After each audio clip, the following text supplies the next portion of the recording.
Hi, Jennifer Warren here, and I just want to offer some takeaways from a Powering AI Global Leadership Summit that I attended at Oklahoma State University, and it was presented by the Hamm Institute of American Energy.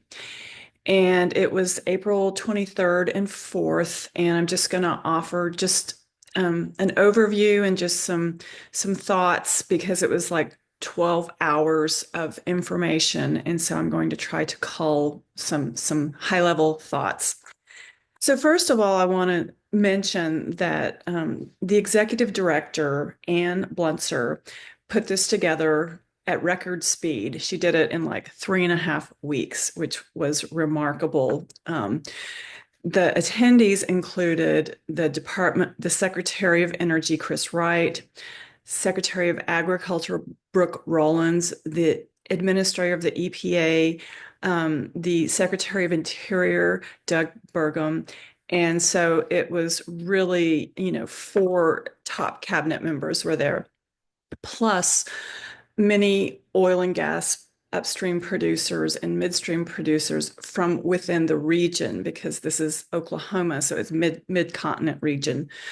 And also there was Oklo, who is a state-of-the-art nuclear power company doing really amazing things. The co-founder was there. There was Chevron's New Energies president, GE Vernovia, and Chevron and GE Vernovia came out with an announcement a few months back, and I talked about it a little bit about the idea of the power foundry to help produce many gigawatts of power to support AI development and digital infrastructure development. There were LNG firms, there were Mitsubishi Heavy Industries was there, so you name it, and it was there. But I want to just read this really quickly because this was kind of the purpose.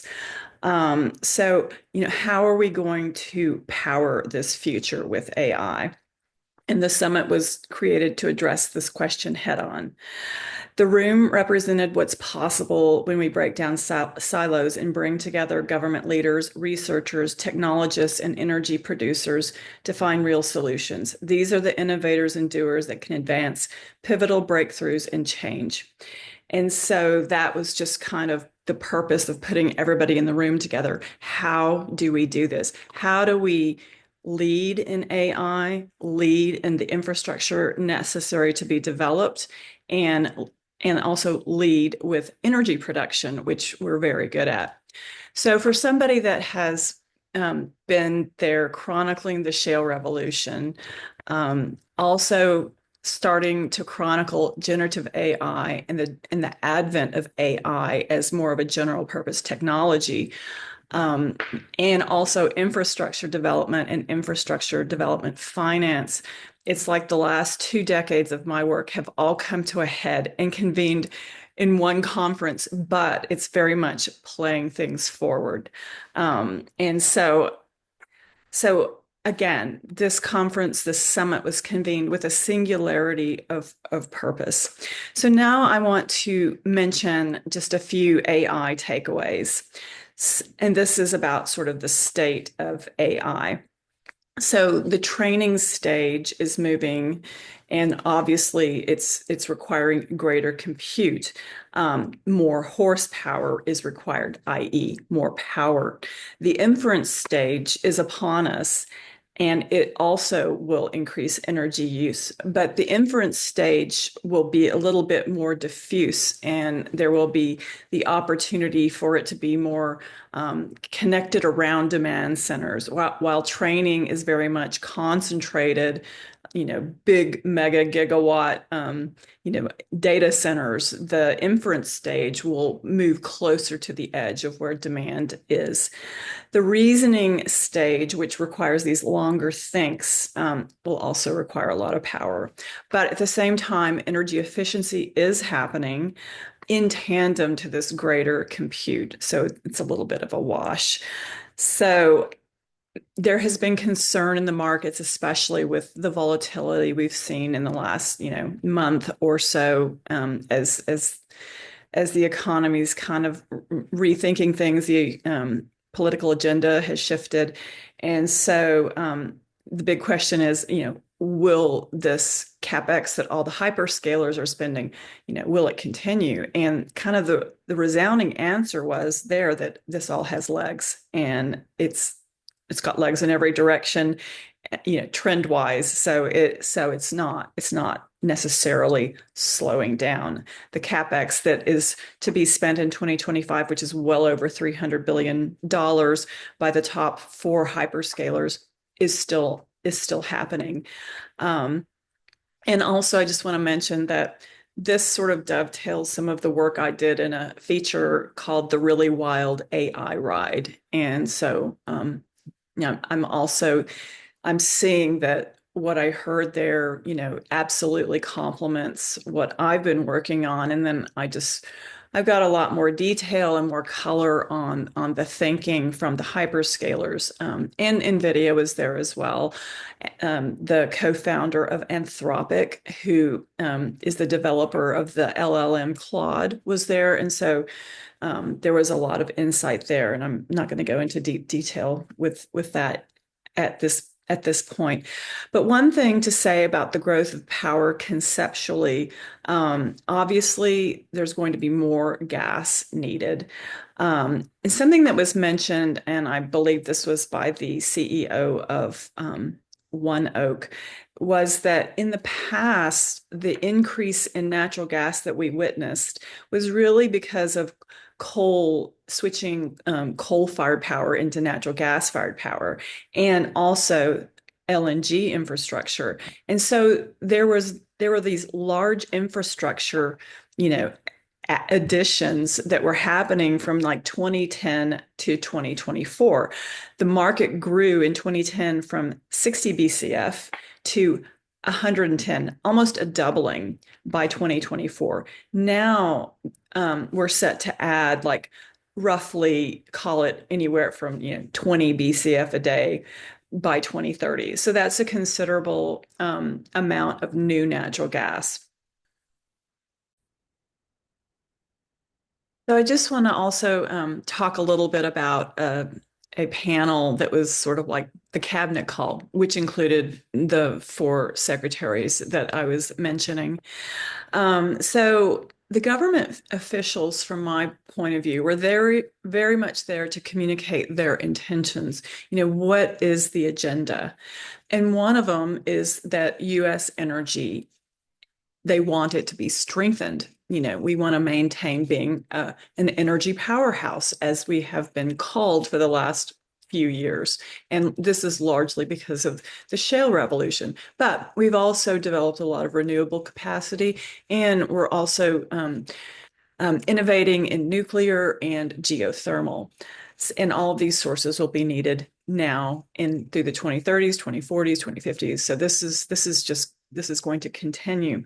So a couple of quick notes that I thought were interesting from Secretary Wright was that with U.S. exports, really the agenda is that there needs to be a rebalancing, that the United States has welcomed importing, but we have not been so welcomed as an exporter to other countries. So there is the desire to rebalance some of that. The other theme was the idea of reindustrialization, reshoring manufacturing to the United States. And I wrote a feature about that in April of 2024 that kind of highlights a pioneer doing that and what that actually looks like on the ground.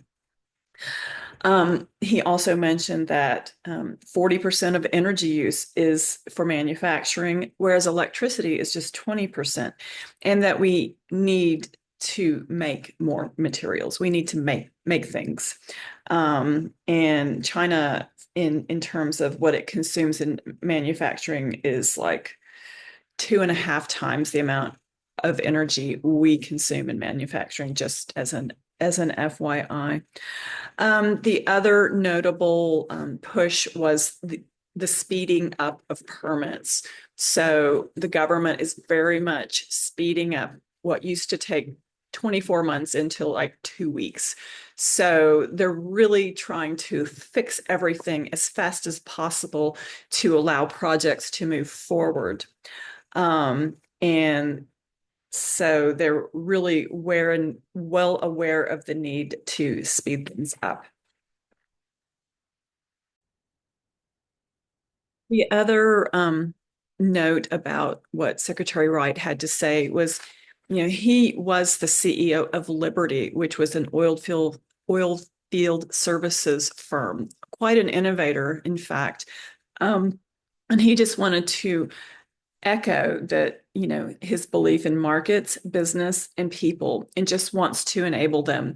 And I think that was a big takeaway I had from the administration discussions, is that they really want to get out of the way and allow American people and American businesses to do what they do best, which is innovate, create, and create value.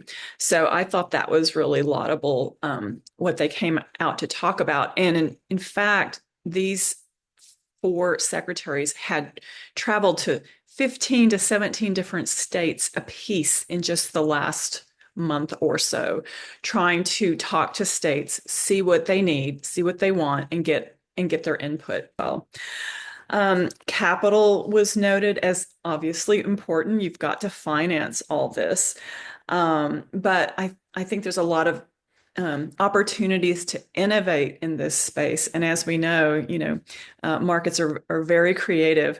And I've done a little work in the past from like 2006 to 2012, very deeply on financing infrastructure using capital markets with an approach called sort of a PPP approach, using government, shareholders, and markets coming together to finance large scale infrastructure. So I myself have done some of the work in this.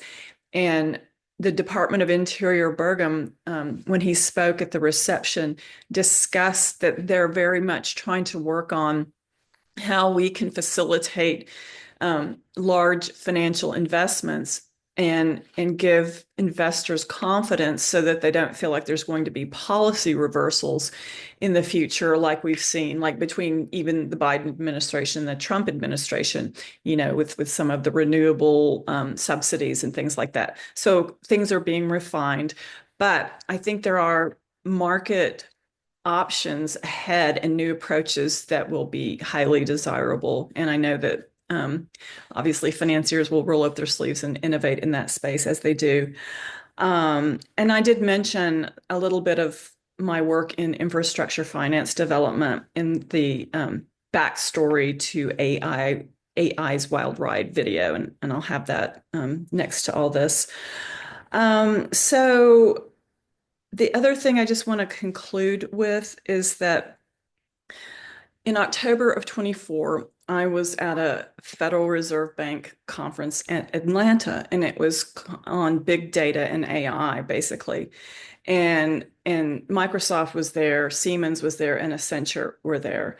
And obviously, there was a lot and is a lot of focus on generative AI. This is back in October. Now we're just 6 months ahead. And they were just talking about, how long they expected generative AI to become a general purpose technology, meaning it's pervasive. And, right now, from what I can see, even 6 months hence, it is moving really fast. You have a lot of the hyperscalers very much creating their own competencies in AI. For example, Google is very much focused on consumer AI and developing the infrastructure towards that. AWS is doing a lot with enterprises.